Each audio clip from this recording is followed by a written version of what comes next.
Hey, what's up, guys? Recently, I heard about a woman who went into a pharmacy and asked to buy arsenic. The pharmacist told her that arsenic is very poisonous and he can't sell it without knowing there was a good purpose for which she was buying it. The lady said that she wanted to kill her husband, and the pharmacist said, "Well, if that's your intention, I certainly can't sell it to you." And then the woman takes out her phone and shows the pharmacist a video of her husband making love to his wife. The pharmacist said, "Do you want 1 pound or 2?"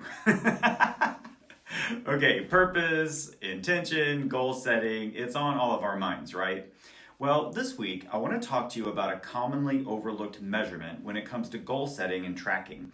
And I'm going to give you a journal prompt towards the end of the message to make use of it. And when we set goals, we automatically focus on what we have not yet accomplished. Now, over the years, my own methods and core beliefs about goals have shifted and evolved. When I was younger, for example, I would set a goal and I would make it specific and measurable or trackable. I'd set goals that I thought were attainable and relevant for me or important to me. And finally, I'd pick a deadline or a time by which it was to be completed. And you probably already recognize that as the SMART goals methodology, which dates all the way back to 1981. And when I was in my first major sales training program, we were encouraged to set SMART style goals, but also to make them visual. And by that I mean find an 8.5 by 11 picture of our goal, laminate it, and put it on our keychain. If you're old enough, you might recognize that exercise as a hallmark of Floyd Wickman's Sweat Hog program.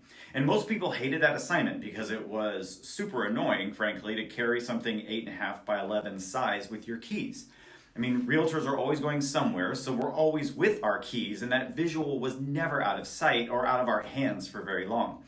And that was the point of the exercise, to remind ourselves what we were working towards. But eventually, as we grow in business, we learn that too much focus on what we haven't yet manifested can leave us stressed out and feeling like we'll never get it all done, or worse, that we'll never be enough. And today, those sentiments are exaggerated by social media as we compare ourselves to other people's perfectly filtered highlight reels. A feeling of imposter syndrome can easily set in. Do you ever suffer from imposter syndrome, or are you like a fearless badass? Now, another way to look at it is this. If we typically establish our goals around a SMART style framework, which automatically puts the focus on what we haven't yet accomplished, and then surround ourselves with images of people who seem to have a perfect life and hit all their goals, no wonder people seem to feel like they're never going to be enough or get it all done. So to balance all this out, I'm going to give you a journal prompt that I was reminded of this week, and I can't think of a better year or a better time of year to do this. It's called Measuring the Gain, and I first heard of it from business coach Dan Kennedy. Now, measuring the gain is the exact opposite of measuring the gap. So has a sales manager or a coach ever taken you through a gap analysis? That's where you take a look at what you've achieved and compare it to your initial goals, and then bring your awareness to the gap between the two. That way you know whether you're ahead of schedule or if you need to push down on the gas to hit your goal by the timing deadline. Now, to be clear, I think that you should do a gap analysis at intervals. Quarterly at least, monthly would be better.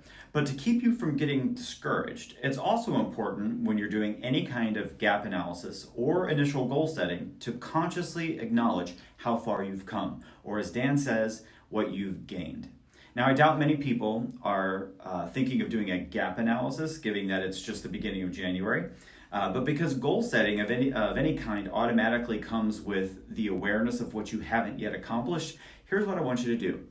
Take a few minutes when you finish hearing this message and write out all the things you've accomplished in 2020.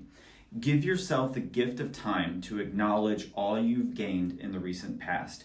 Or if you're not into journaling, just let the idea float around in your head for the rest of the day. Did you save more money than you would have last year because restaurants were closed for months at a time? Did you get better at using technology because, well, we all had no choice? Did you finally learn, because of all your Zoom calls, why Mariah Carey is so obsessed about her lighting? Now you know how to make yourself look good on video, don't you? Did you perhaps post a personal record even during the pandemic? Or think beyond money and business. Did you improve your home because you were stuck in it so much? Did you spend more time with your kids and pets? Did you manage not to murder your spouse while being on top of each other all day long? See, when you measure the gain, you bring a different energy to your goals. Rather than overemphasizing what you haven't yet done, you're acknowledging your recent growth. And the best thing about this is that acknowledging recent gains gives you confidence that you can do even more.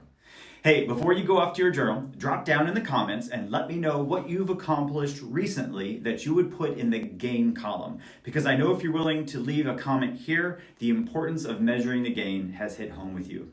Well, guys, thanks for watching. It's going to be a great week. My name is Jason Edwards, and let's go live a top producer life.